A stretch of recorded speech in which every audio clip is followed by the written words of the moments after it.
오늘 우리에게 주시는 하나님의 말씀 고린도전서 15장입니다. 1절부터 34절까지 말씀 보겠습니다. 고린도전서 1장 15장 1절부터 34절까지 15장 1절부터 34절까지 제가 천천히 봉독해 올리겠습니다. 이것은 하나님의 말씀입니다. 경청하시기 바랍니다.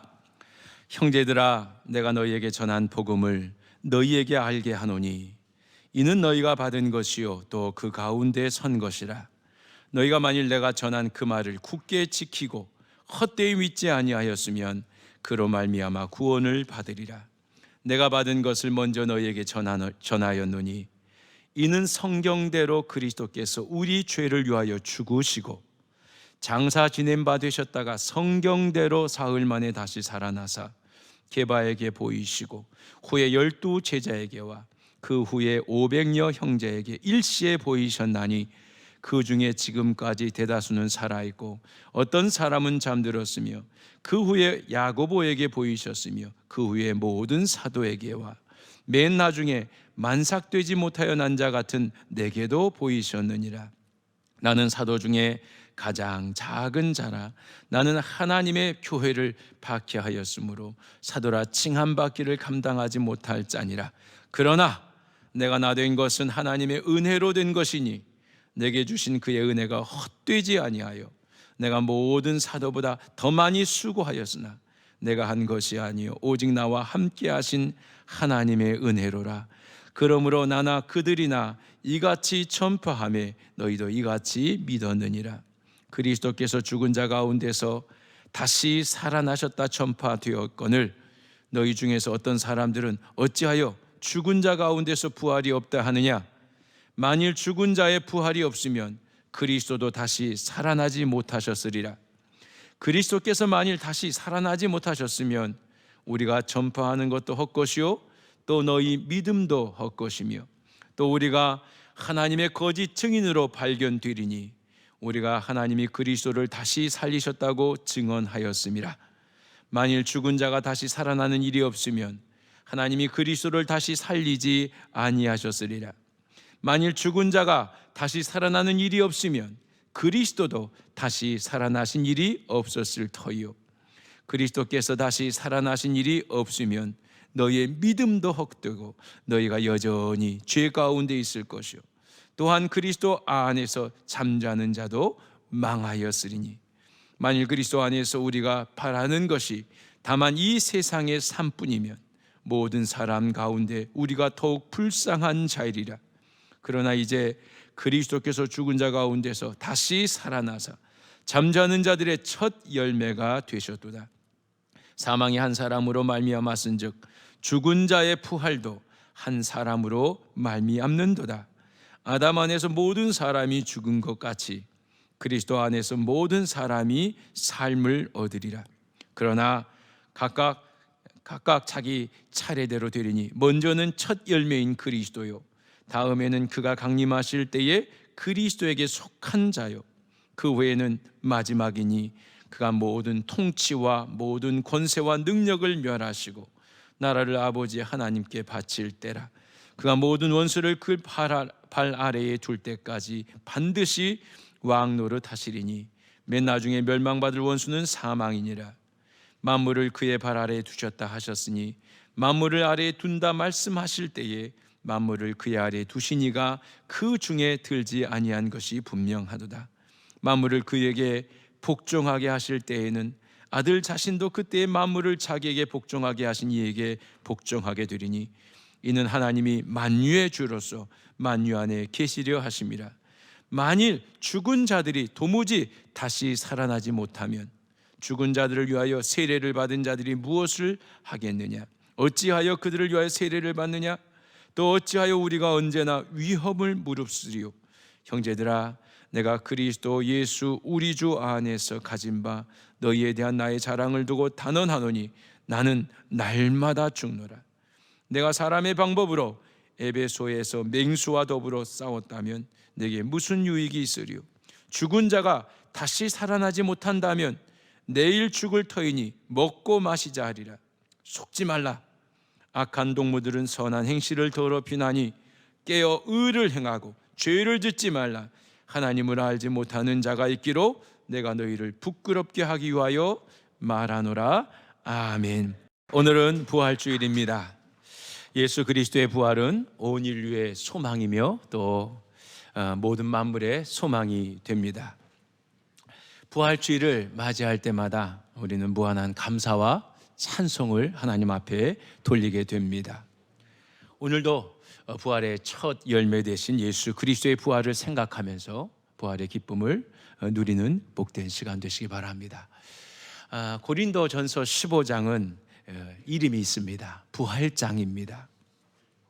바울 사도를 통해서 하나님은 부활의 복음을 오늘 우리들에게 또 그 시대에 살던 고린도 교회에 또 소아시아에 뿐만 아니라 초대교회 성도들에게 분명하게 말씀해 주고 있습니다. 여러분, 구약시대 이스라엘 백성들은 사람이 죽으면 그 스올이라고 하죠. 음부에 들어간다고 믿었습니다. 육신의 부활에 대해서 굉장히 회의적인 시각을 갖고 있었습니다. 또 특히 유대교 중에서 하나의 분파인 사두개파 사람들은 영혼 불멸과 또 육체의 부활을 모두 부인했습니다. 그들은 천사도 부인했던 것을 우리가 잘 알고 있죠. 그리고 그 시대를 제패하고 있던 헬라 사람들 역시 마찬가지입니다.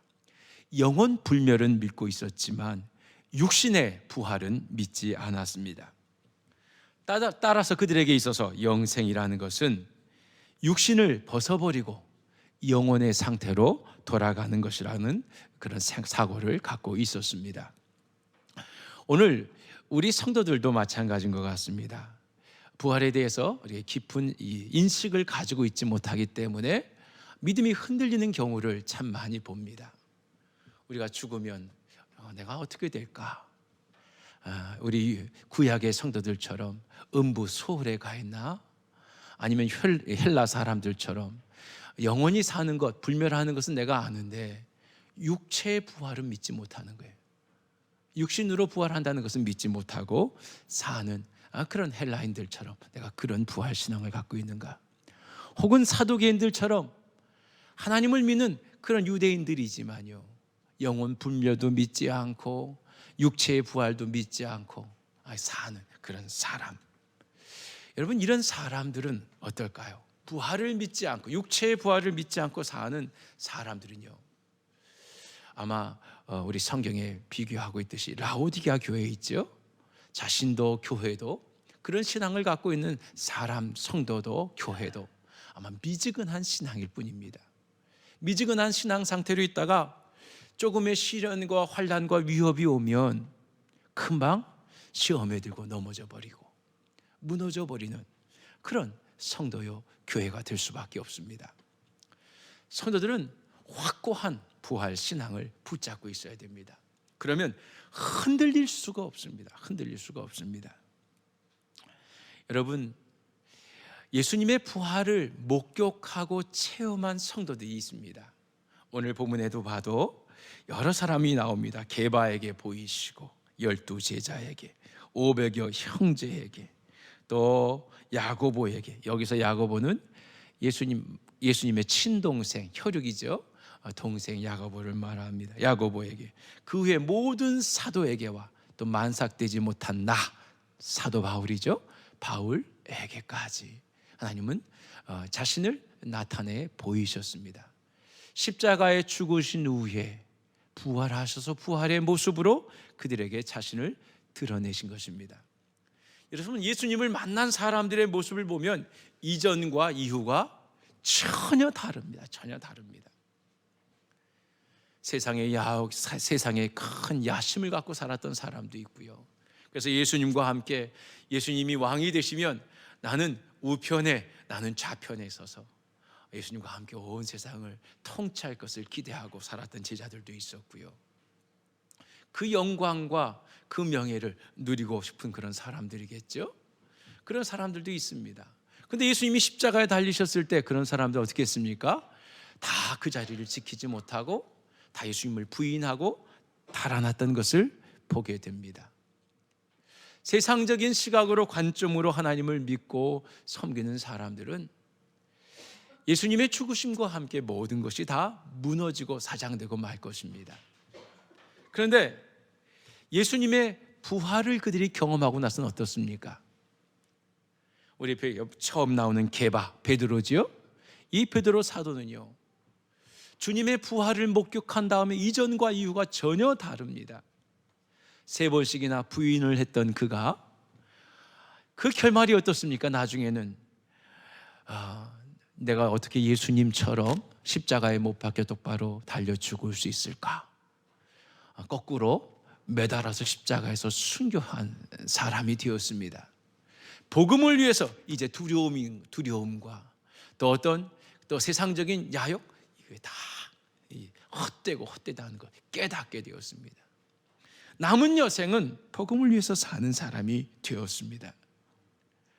부활을 목격한 사람들마다 이전과 이후의 삶이 완전히 다른 것을 볼 수 있습니다. 오늘 고린도전서를 기록하고 있는 우리 사도 바울 선생은 어떻습니까? 예전에 그의 이름은 사울이었습니다. 큰 자였습니다. 큰 자였던 그가 세상을 살 때는요, 예수 믿는 사람들을 가장 앞장서서 핍박했던 사람이죠. 예수 믿는 사람들을 잡아서 감옥에 가두기도 하고, 그들을 심히 핍박하는데 제일 앞장섰던 사람입니다. 우리가 잘 아는 스데반 집사를 돌로 쳐서 죽일 때도 증인의 역할을 맡았던 사람이기도 합니다. 이런 사람입니다. 주님을 만나기 전에는 나는 가장 학식 있는 사람이요, 훌륭한 랍비요, 또 율법을 잘 지키는 그런 하나님의 사람으로 자랑하고 고백하고 살았던 사람입니다. 그런데 예수님을 만난 다음에 그의 삶은 달라집니다. 스스로가 큰 자 사울이 아니라 자신은 바울이라고 합니다. 가장 낮은 자라고 합니다. 오늘 본문에서도 맨 나중에 만삭되지 못하여 난 자 같은 내게도, 만삭되지 못하여 난 자 같은 자신을 표현하고 있는 것을 보게 됩니다. 나는 사도 중 가장 작은 자라. 사실 그가 한 일을 보면요, 작은 자의 일이 아닙니다. 아시아, 유럽 전 지역을 다니면서 4차 전도 여행까지 하나님의 복음을 위해서 애쓴 사람입니다. 정말 죽을 고비도 넘기면서 그리스도의 복음에 증인된 삶을 감당했던 사람입니다. 그런데 나는 가장 작은 자라고 고백하고 있고, 이 모든 것이 하나님의 은혜라고 고백하는 것을 볼 수 있습니다. 예수님을 만나기 이전과 만난 이후에, 부활하신 예수님을 경험한 이후에 바울의 삶은 전혀 다른 삶입니다. 전에는 살려고 아등바등거렸던 삶이었는데 예수님을 만난 이후에는 여기 뭐라고 고백합니까? 나는 날마다 죽노라. 나는 날마다 죽는데요, 내가 죽어야 주님이 살고, 내가 죽어야 공동체가 살고 교회가 사니까 나는 날마다 죽는다 고백하는 우리 바울의 고백도 오늘 우리가 들을 수 있습니다. 그러면서 하는 말입니다. 그런데 만일 죽은 자의 부활이 없다면, 예수님이 부활하신 건 뿐만 아니라 우리 죽은 자들의 부활이 없다면 내가 이렇게 한 모든 수고와 고생이 무슨 의미가 있나는 거예요. 그렇죠? 아무 의미도 없다는 거예요. 모든 것이 다 헛되고 말 것이라는 거예요. 하지만 이 부활 사건은 확실한 사건이기에 성경이 증거하고 있고, 또 내가 직접 눈으로 목도하고 보고 전하는 그런 일이기에 정말 이것은 정말 가장 값지고 귀한 일이라는 것을 오늘 우리에게 말씀해 주고 있는 것입니다. 여러분, 성도들이 왜 시험에 들고 무기력해집니까? 부활의 신앙이 흔들리기 때문입니다. 여러분, 십자가의 능력을 믿습니까? 복음이란 건 다른 거 아닙니다. 복음이란 건 딱 2가지입니다. 예수 그리스도께서 이 땅에 오셔서 우리의 모든 죄와 허물을 위해서 다 대신 짊어지시고, 죄와 허물을 짊어지시고 십자가 지셨다. 십자가 지심으로 우리의 죄가 다 어떻게 됐다는 거예요? 구속받았다. 여러분, 예수님의 십자가로 말미암아 우리가 지은 모든 죄와 허물이 다 깨끗이 씻김 받았다는 게 복음이에요. 이게 첫 번째 복음입니다. 여러분, 아직도 죄책감에 사로잡혀서 사는 성도들이 있습니까? 지난날에 죄책감에 아직도 사로잡혀서 사는 성도들이 있다면 바보입니다. 바보. 십자가의 보혈을, 십자가의 능력을 부인하는 사람입니다. 예수님 분명히 십자가에 죽으셨어요. 그 죽으신 이유가 뭐라고요? 오늘 우리의 죄를 사하시기 위해서. 예수님을 믿고 영접해서 믿고 사는 성도들의 죄와 허물을 이미 예수님은 십자가에서 다 탕감하셨다는 거예요. 그래서 복음이에요. 이게 복음이에요. 근데 이 복음으로 끝나면요, 아니, 탕감받아서 죽으면 무슨 의미가 있습니까? 내가 깨끗해 되었어요. 근데 죽으면 아무 의미가 없잖아요. 성경은요, 이 사망에 대해서 창세기부터 우리에게 말씀해 주고 있습니다. 아담이 또 하와가 하나님이 따먹지 말라는 선악과를 따먹었어요. 이거 따먹지 말라고 그랬죠? 따먹는 날에는 어떻게 된다고 그랬어요? 선악과를 따먹으면 어떻게 된다고 그랬어요? 정령 죽으리라 말씀하셨어요. 그래서 죽는 거예요. 그래서 사람은 누구나 다 죽는 거예요. 한 번 죽는 것은 사람에게 모두가 다 정하신 것이죠. 성경에 보니까 죽음에 대해서 많이 나와 있어요. 야고보서 1장 15절에 보면 욕심이 잉태한 즉 죄를 낳고 죄가 장성한 즉 사망을 낳는다. 사망을 낳게 되었어요. 로마서 6장 23절 죄의 삭은 사망이라.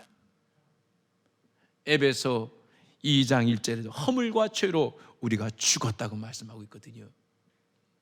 여러분, 로마서 5장 12절에 이렇게 말씀합니다. 이러므로 한 사람으로 말미암아 사망이 왔나니 이와 같이 모든 사람이 죄를 지었으므로 사망이 모든 사람에게 이르렀느니라. 여러분, 우리가 십자가에 달리신 예수님을 믿고 우리의 모든 죄와 허물이 깨끗이 씻김받고 이제 자유함으로 구속함 없이 하나님 앞에서 살게 됐는데 이 사망의 문제가 걸림돌이 되는 거예요. 그렇죠? 이 사망의 문제를 해결하시기 위해서 이 땅에 오신 분이 누구시라고요? 예수 그리스도. 하나님은 이 사망의 문제를 해결하고 싶으셨어요. 왜? 우리를 사랑하시니까. 하나님이 세상을 이처럼 사랑하사 독생자를 주셨으니 이는 저를 믿는 자마다 멸망하지 않고 영생을 얻게 하려 하심이라. 여러분, 예수님을 믿는 자는 사망하지 않고 죽지 않고 영생을 얻는데요. 십자가로 죄 씻음 받은 사람들에게 또 다른 복음이 예수 그리스도의 십자가 죽음 이후 3일 만에 부활하심으로 성취된 것입니다. 이루어진 것입니다. 예수님이 부활하셨다는 것이 복음 중에 복음인 것이죠. 예수님이 이 땅에 오셔서 우리의 죄와 허물을 다 지시고 십자가로 구속하셨다. 그리고 사흘 만에 부활하셔서 부활의 첫 열매가 되셨다. 이건 다시 말하면 무엇이에요? 오늘 예수 믿는 우리들도 죽지만 다시 부활한다. 영원히 산다. 이것을 우리에게 말씀해 주고 있는 거예요. 오늘 고린도전서 15장의 말씀은 이것을 우리에게 가르쳐 주고 있는 것이에요. 예수님이 이 땅에 오셔서 부활하신 모든 일들, 여러분, 이것은요 예수님의 계획이 아닙니다. 이미 말씀하신 하나님의 말씀대로 된 것이라고 기록하고 있습니다. 3절, 내가 받은 것을 먼저 너에게 전하였노니 이는 성경대로입니다. 그리스도께서 우리 죄를 위하여 죽으시고 장사 지낸 바 되셨다가 또 성경대로입니다. 사흘 만에 다시 살아나서 모든 게바에게 또 많은 성도들에게 보이셨다. 여러분, 성경대로, 다시 말하면 하나님의 뜻대로입니다. 하나님이 예정하신 대로 이 모든 일들이 이루어졌음을 말씀하고 있습니다. 그러니까 예수님의 부활만이 아니라 성경에서 말씀하고 있는 대로 오늘 우리들의 부활도 말씀대로 이루어진다는 거예요. 하나님이 말씀하셨기 때문에 그 말씀하신 대로 예수님이 부활하신 것처럼 오늘 우리들도 이제 부활할 것을 성경은 말씀해 주고 있는 것입니다. 여러분 로마서 8장 19절 말씀 보니까 피조물이 고대하는 바는 하나님의 아들들이 나타나는 것이래요. 이 모든 만물들도요, 하나님의 아들들이, 하나님의 딸들이 나타나기를 소망한다는 거예요. 세상의 사람들이요, 이 온통 세상을 망가뜨려 놨잖아요. 오염시켜 버렸잖아요. 공해도 많고 또 짐승들도 학대하고 뭐 이런저런 일들로 인하여 서로 높아지고자 왕이 되고자 하는 싸움으로 말미암아 세상이 악해졌잖아요. 이 피조물들도요, 하나님의 사람들이 나타나기를 고대한대요.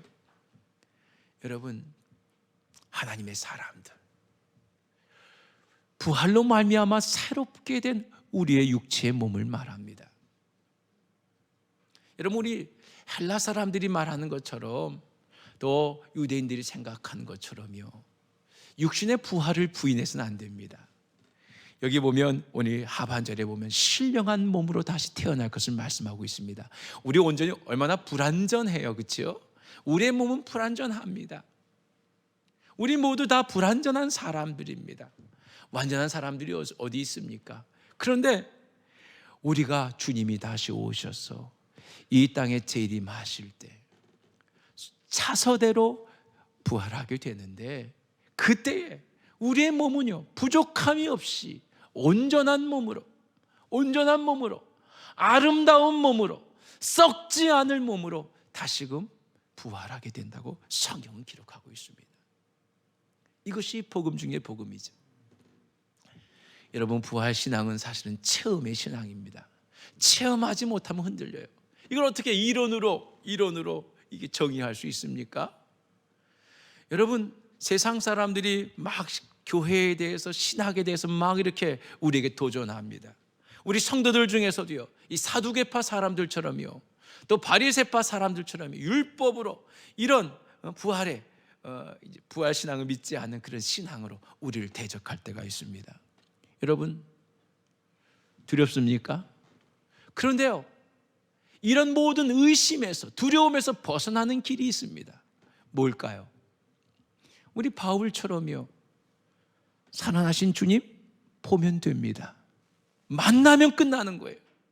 내가 보았는데, 내가 경험했는데, 내가 체험했는데, 내가 아는 예수, 십자가에 죽으시고 다시 부활하신 그분, 내가 보았는데, 내가 확실히 믿고 있는데 왜 흔들립니까? 그렇죠? 오늘 우린 죽어도 영원한 하나님 나라 가는데 무엇이 두렵습니까? 여러분, 저는 이번 부활 이 주일과 더불어 이 부활의 시간들을 맞이하면서 1년에 한 번씩 맞이하는 그런 부활절이 되어서는 안 되겠습니다. 매 안식일이 새로운 것처럼, 여러분, 우리 주님 만나셔야 됩니다. 여러분, 오늘 우리는 평안한 때 이 코로나로 인하여 어려움을 한국교회가 겪었습니다. 지금 이 고린도 교회가 처한 현실은 여러분 어떻습니까? 이 시대 성도들이 처한 현실은 어떻습니까? 엄청난 핍박이 있던 시대입니다. 그렇죠? 로마가 세상을 지배하고 예수 믿는 사람들을 다 이단으로 잡아서 핍박하고 죽이고 괴롭히던 시대입니다. 예배당에서 예배 드릴 수도 없어가지고요, 회당에서 예배 드릴 수가 없어가지고요, 깊은 굴에서 숨어서 예배하고 목숨 걸고 예배했던 때입니다.